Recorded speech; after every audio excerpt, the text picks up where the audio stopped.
तो जिसकी उम्मीद में करोड़ों देशवासी इंतजार कर रहे थे, अब वह वक्त आ चुका है और अमेरिका ने सीधे तौर पर भारत के हाथ में वीटो पावर देने का फैसला ले लिया है। और अब भारत भी रूस, चीन, ब्रिटेन, फ्रांस और अमेरिका की तरह ही यूएनएससी का परमानेंट मेंबर बनने जा रहा है। और ये बात हम नहीं कह रहे हैं, बल्कि अमेरिका ने खुद भारत के लिए यूएन का परमानेंट मेंबर बनने का दरवाजा खोल दिया है। यानी कि जब अमेरिका ने खुद भारत के लिए यूएन का परमानेंट मेंबर बनने के लिए दरवाजा खोल दिया है, तो भारत के हाथ में वीटो की कमान आने में देर नहीं लगने वाली है। पिछले कई सालों से भारत इस होड़ में जुटा हुआ है कि हमें भी वीटो पावर मिल जाए और हम भी यूएनएससी के परमानेंट मेंबर बन जाएं।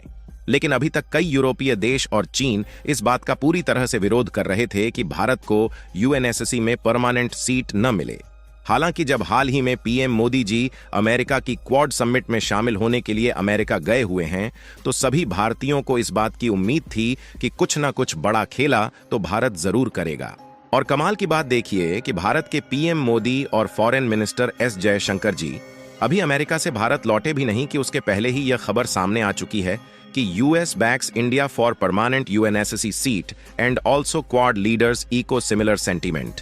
इस वीडियो में हम आपको यूएनएससी का मेंबर बनने और भारत को वीटो पावर मिलने से जुड़ी पूरी खबर आसान शब्दों में समझाएंगे। और इस वीडियो में यह भी समझने का प्रयास करेंगे कि जो अमेरिका अभी तक खुद नहीं चाहता था कि भारत को यूनाइटेड नेशन का मेंबर बनाया जाए और वीटो पावर दी जाए, उस अमेरिका ने आखिरकार अपना फैसला क्यों बदल लिया। लेकिन आगे बढ़ने से पहले इस वीडियो को एक लाइक करके चैनल को सब्सक्राइब जरूर कर लीजिए, क्योंकि यह आपके लिए 1 सेकंड का काम है, लेकिन इससे हमारी काफी बड़ी मदद होती है। दरअसल इस समय भारत के पीएम मोदी और फॉरेन मिनिस्टर एस जयशंकर जी अमेरिका की 3 दिवसीय यात्रा पर है, जिसमें विभिन्न देशों के साथ भारत की कई सारी मीटिंग चल रही है। लेकिन मेनली जिस मीटिंग के लिए यानी कि क्वाड समिट में शामिल होने के लिए पीएम मोदी जी अमेरिका गए थे, इस समिट में होने वाली मीटिंग पूरी तरीके से कंप्लीट हो चुकी है। फिलहाल इसी बीच मीटिंग के दौरान कुछ ऐसी घटनाएं घटित हुई जिसने दुनिया भर के देशों का ध्यान अपनी तरफ तो खींच ही लिया है, और कई देशों के बीच भारत के लिए वीटो पावर मिलने एंड यूएन में शामिल होने को लेकर बहस भी छिड़ गई है, जिसमें कुछ देश भारत के लिए इसे मौके की तरह देख रहे हैं और भारत के साथ हो रहे फैसलों से काफी ज्यादा खुश है। असल में देखा जाए तो पीएम मोदी की इस विजिट ने सभी देशों का ध्यान अपनी तरफ इसलिए खींच लिया क्योंकि यहां पर वीटो पावर को लेकर बहुत बड़ा मुद्दा खड़ा हो गया। क्योंकि क्वाड समिट के दौरान हुई मीटिंग में अमेरिका ने भारत को सीधे तौर पर यूएनएससी यानी कि यूनाइटेड नेशन सिक्योरिटी काउंसिल का परमानेंट मेंबर बनने पर बड़ा फैसला लिया। अमेरिका ने इस बात पर जोर दिया कि भारत दुनिया की सबसे तेजी के साथ आगे बढ़ती हुई इकोनॉमी है और भारत दुनिया के सभी देशों के लिए काफी ज्यादा इंपॉर्टेंट है। और यह बात जानकर आपको भी हैरानी हो सकती है कि दुनिया भर में टोटल 195 देश है, जिनमें से 190 देश के साथ भारत का व्यापार होता है। यानी कि 190 ऐसे देश हैं जिन देशों में भारत के सामानों का एक्सपोर्ट होता है और वहां से हम लोग सामान खरीदते भी हैं। और यह जो 190 की संख्या में देश है, उनके साथ भारत का कोई छोटा मोटा व्यापार नहीं होता, बल्कि इन देशों के साथ भारत के ट्रेड रिलेशंस काफी ज्यादा मजबूत है, जिसका अंदाजा इस बात से लगाया जा सकता है कि 7500 से अधिक आइटम्स भारत के द्वारा इन देशों में एक्सपोर्ट किए जाते हैं। और अगर रिपोर्ट को देखा जाए तो 6000 से अधिक आइटम्स हर साल हम लोग इन देशों से अपने देश में खरीदकर इंपोर्ट करते हैं। यहां तक कि भारत का अन्य देशों के साथ हर साल जो इंपोर्ट और एक्सपोर्ट होता है, उसकी वैल्यूएशन लगभग 1.6 ट्रिलियन डॉलर के आसपास होती है। यानी यह आंकड़ा इस बात को दिखाने के लिए काफी है कि भारत की उपयोगिता दुनिया भर के वैश्विक मार्केट में कितनी ज्यादा है और भारत अन्य देशों के लिए कितना ज्यादा जरूरी है। और ऐसे में भारत के पास कुछ एक्स्ट्रा ऑर्डिनरी पावर भी होना जरूरी है, ताकि भारत के पास भी कुछ एक्स्ट्रा कंट्रोल रहे और आने वाले समय में भारत भी अपने मन मुताबिक फैसला ले सके। और यह बात अमेरिका को अब समझ में आ रही है, जब भारत के आगे बढ़ने की रफ्तार रुकने का नाम नहीं ले रही है। इसलिए अमेरिका का सपोर्ट भारत को यूएन सिक्योरिटी काउंसिल का परमानेंट मेंबर बनाने की ओर देखा जा रहा है। और जब अमेरिका ने भारत के हित में ऐसी बात क्वाड समिट में सामने रखी, तो यह बात दुनिया भर में फैलना शुरू हो गई कि अमेरिका भारत को यूनाइटेड का परमानेंट मेंबर बना रहा है ताकि भारत को भी वीटो पावर दी जा सके, जिसके कारण आज की डेट में दुनिया के पूरे देश में भारत को वीटो पावर मिलने पर बहस छिड़ी हुई है।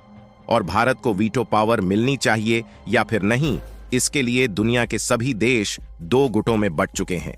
लेकिन यहां पर अमेरिका ने तो भारत को यूनाइटेड नेशन की परमानेंट सीट दिलाने पर फैसला लिया, लेकिन यूएस द्वारा कंट्रोल यूएन के परमानेंट सदस्यों को भी लेकर इसी बात की गहमा गहमी है कि भारत को वीटो पावर देना सही है या फिर नहीं, क्योंकि यूनाइटेड नेशन के 5 परमानेंट मेंबर में से रूस और जापान का सपोर्ट था कि भारत को परमानेंट सीट मिल जाए, और बाकी के चीन और फ्रांस बीच में टांगें खींचने की कोशिश कर रहे थे कि भारत को परमानेंट सीट न मिले। यहां तक कि अमेरिका भी काफी लंबे समय से भारत की कोशिश को नाकाम करने में जुटा हुआ था। लेकिन पिछले कुछ दिनों में हमने देखा कि भारत और रूस ने मिलकर ब्रिक्स जैसे मजबूत जिस ऑर्गेनाइजेशन को खड़ा किया है, वह खुद यूएस के द्वारा चलाए जा रहे यूनाइटेड नेशन और नाटो जैसे बड़े संगठन को टक्कर देने के लिए खड़ा हो रहा है। और कई देश नाटो छोड़कर भारत और रूस के ब्रिक्स ऑर्गेनाइजेशन में शामिल हो रहे हैं। तो बहती गंगा के बीच में हाथ धोने के लिए अमेरिका ने तो भारत का सपोर्ट शुरू कर दिया, लेकिन अभी भी चीन की कोशिश भारत की टांगें खींचने में है। और चीन चाह रहा है कि भारत को यूनाइटेड नेशन की परमानेंट सीट न मिले और भारत के हाथ में आने वाली वीटो पावर मिलते मिलते फिसल जाए। और यहां पर जब भी चीन भारत को यूनाइटेड नेशन का परमानेंट मेंबर बनने से रोक लगा रहा है, तो चीन के पास जो वीटो पावर है, उसी पावर को इस्तेमाल करके भारत को यूनाइटेड नेशन में परमानेंट सीट मिलने से रोक देता है। क्योंकि हमने आपको बताया कि वीटो पावर जिस देश के पास है, अगर वह चाहे तो किसी भी नियम को रोक सकते हैं, और जब तक वह एग्री नहीं होते तब तक वह नियम लागू नहीं होगा। और चीन के इसी विरोध के कारण ही भारत को यूएन में अभी तक परमानेंट सीट नहीं मिल पाई। हालांकि जिस तरीके से अमेरिका ने सपोर्ट दिखाना शुरू किया है, अगर भारत को यूएन में परमानेंट सीट मिलती है तो ऐसे में भारत चाहे तो जो वैश्विक युद्ध चल रहे हैं उसको भी शांत करा सकता है। क्योंकि इस समय जितने भी देश युद्ध में लिपटे हुए हैं, लगभग सभी देशों के साथ भारत के संबंध अच्छे हैं। और अगर भारत यूएन सिक्योरिटी काउंसिल जैसे संगठन में रहकर युद्ध शांति की गुहार लगाएगा तो जरूर ही वैश्विक युद्ध शांत हो सकता है। फिलहाल आपको क्या लगता है कि अमेरिका के इस तरह सपोर्ट के बाद अब भारत को वीटो पावर मिल पाएगी या नहीं? अपनी राय कमेंट में जरूर बताएं, और इस वीडियो को एक लाइक करके अपने मित्रों तक शेयर जरूर करें ताकि उन्हें भी जानकारी मिल सके।